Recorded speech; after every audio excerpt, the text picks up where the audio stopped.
AI by AI, where we break down the most exciting developments in the world of technology and startups. Today, we're diving into two fascinating stories that showcase the evolving landscape of AI-powered enterprise solutions. First up, we'll explore how Japanese startup LayerX is tackling the persistent challenge of back-office automation, securing a landmark $100 million Series B investment that marks Technology Cross Venture's first foray into the Japanese market. In a country where only 16% of digital transformations succeed, LayerX's AI-driven approach to streamlining finance, tax, and HR operations is making waves. Then we'll shift our focus to Europe's fastest growing unicorn, Lovable, an AI coding platform that's redefining how non-programmers build applications. In just 8 months, this Swedish startup has achieved $100 million in annual recurring revenue and a $1.8 billion valuation.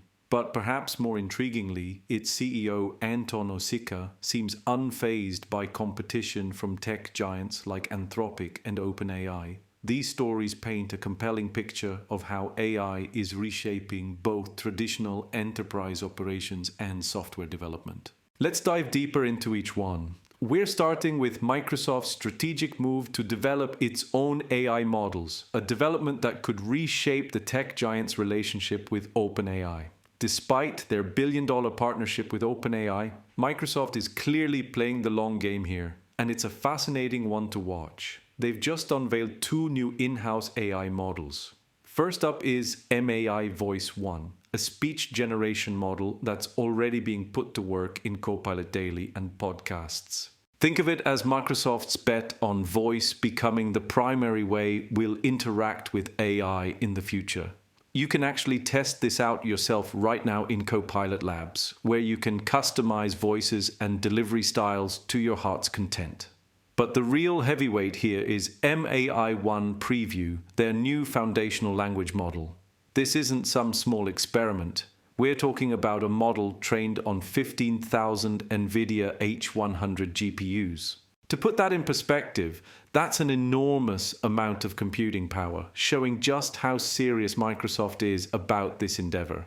Now, you might be wondering, why would Microsoft do this when they've invested so heavily in OpenAI? Well, it's all about hedging their bets. While their partnership with OpenAI isn't going anywhere soon, the rocky events of recent months, remember that whole OpenAI board drama, have probably reinforced the importance of having a plan B. What's particularly interesting is how Microsoft is positioning these models. Their AI lead, Mustafa Suleyman, has emphasized that they're focusing on consumer applications rather than trying to build a do-it-all system. It's part of a broader trend we're seeing in AI development, moving away from jack-of-all-trades models toward more specialized solutions.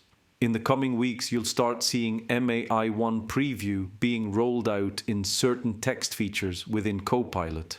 It's currently in public testing on LM Arena, and early indicators suggest Microsoft is serious about making this work for everyday users. The message here is clear.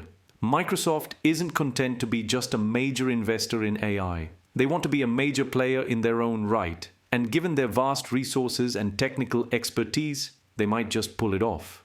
In our next story, researchers have identified a fascinating challenge in how AI systems process videos.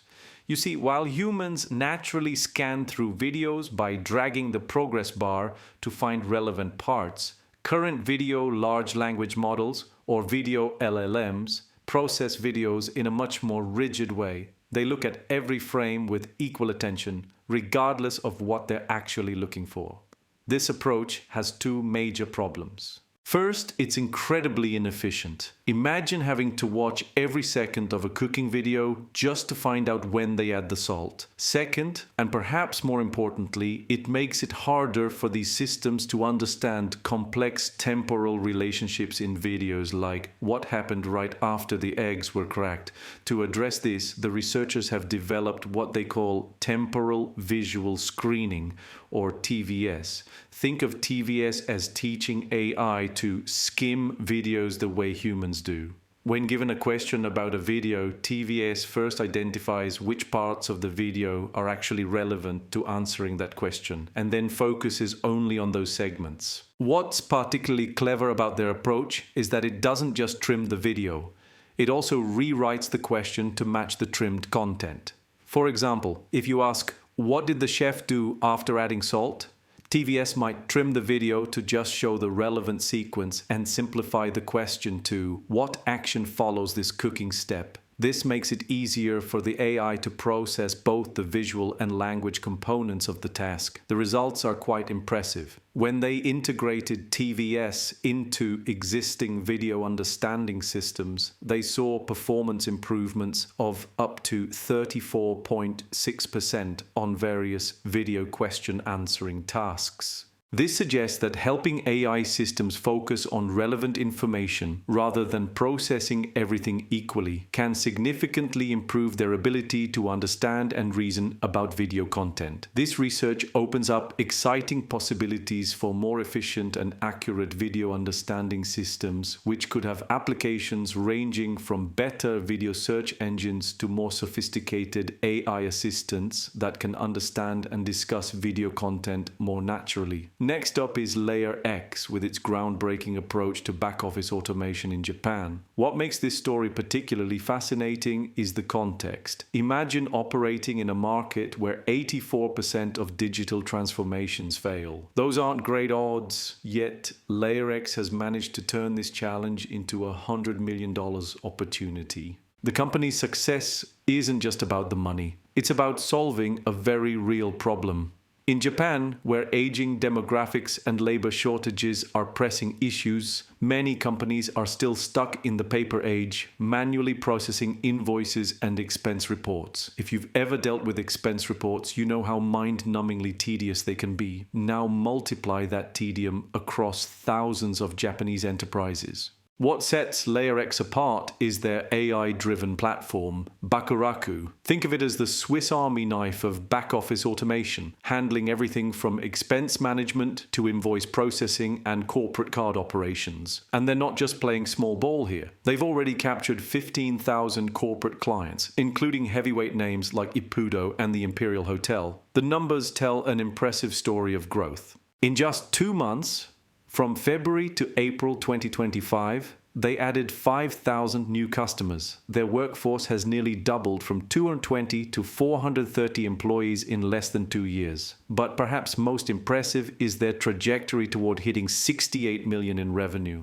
They're set to reach this milestone faster than any other SaaS company in Japanese history. Here's where it gets really interesting. LayerX isn't just betting on current technology. They're positioning themselves for the future with their AI workforce solution, which has already attracted major players like Mitsui & Co. and MUFG Bank. Their ambitious goal, to hit $680 million in annual recurring revenue by 2030, with half of that coming from their AI agent business. The investment from Technology Cross Ventures is particularly significant. It's the US fund's first venture into the Japanese market, suggesting that LayerX's approach to enterprise automation might have global implications. In a world where every company is trying to do more with less, LayerX's success could be a blueprint for how AI can transform traditional business operations. Back to you for our next story about Lovable's remarkable rise in the AI coding platform space. Let's dive deeper into Lovable's remarkable story and what makes this Swedish AI coding platform particularly fascinating. In just 8 months, this company has achieved what many startups dream of, reaching $100 million in annual recurring revenue and securing a $1.8 billion valuation. But what's even more intriguing is the confident stance of its CEO, Anton Osika. Picture this, a packed Bella Center in Copenhagen with every seat filled as Osika takes the stage. His company's mission? Making coding accessible to everyone, even those who've never written a line of code in their lives. They're part of what's known as vibe coding, a category that lets users guide AI models to produce code, websites, or entire applications. The numbers speak volumes about Lovable's success. We're talking about 2.3 million active users with 180,000 paying subscribers. And here's where it gets interesting. Investors are already circling with Series B offers that would value the company at $4 billion. But Lovable isn't biting. Yet. But here's what really catches my attention. Osika's seemingly unshakable confidence when it comes to competition from tech giants. Despite running on foundational models from Anthropic and OpenAI, both of which have their own coding services, he's not losing sleep over potential competition. His reasoning? Lovable can leverage multiple AI model providers, while these giants are stuck with their own models. As he puts it, that puts us in a better position than them. The platform has evolved beyond just creating first drafts. Now, according to Osika, you can build a full product, and it's much more like working with a real developer. They've even released an agent that helps users read files, debug errors, search the web, generate images, and locate files. A clear step toward their vision of being a comprehensive product development platform. What's particularly refreshing is Lovable's commitment to its European roots. While many European tech companies eventually migrate to the United States, Osika plans to keep Lovable nestled in Europe, though they maintain a team in Los Angeles. This decision has energized the Nordic startup ecosystem, proving that world-class tech companies can thrive outside Silicon Valley. The impact extends beyond just one company's success. As Shamila Bankia from Dawn Capital notes, it raises the bar for what ambitious founders across the continent can dream of and achieve. This sentiment is echoed throughout the European tech scene, where Lovable is becoming a symbol of what's possible for European startups. In a world where AI companies often race to Silicon Valley, Lovable's story shows that sometimes staying true to your roots while building a global product can be a winning strategy. And with clients like HubSpot, Photoroom, and Klarna already on board, it seems their approach is resonating with users worldwide. And that brings us to the end of today's episode. Let's recap the key takeaways that you should keep in mind as you go about your day. First, we've seen how Microsoft is making bold moves in the AI space, developing their own models like MI Voice 1 and MI 1 Preview. It's a clear signal that even tech giants aren't putting all their eggs in one basket, and voice AI might just be the next frontier in how we interact with technology. We also explored a breakthrough in how AI processes videos, with temporal visual screening promising to make video understanding more human-like and efficient, a development that could revolutionize how we search and interact with video content. In Japan, LayerX is showing us how AI can transform traditional business operations, proving that even in markets where digital transformation typically fails, the right approach to automation can lead to remarkable success. And finally, Lovable's meteoric rise demonstrates that the democratization of coding through AI isn't just a pipe dream. It's happening right now, and you don't need to be in Silicon Valley to build a world-changing tech company. This is your host signing off. Remember, whether you're a tech enthusiast, business leader, or just someone trying to stay informed about the future of technology, these developments will likely impact how you work and interact with technology in the coming years. Stay curious, stay informed, and we'll see you next time on AI by AI.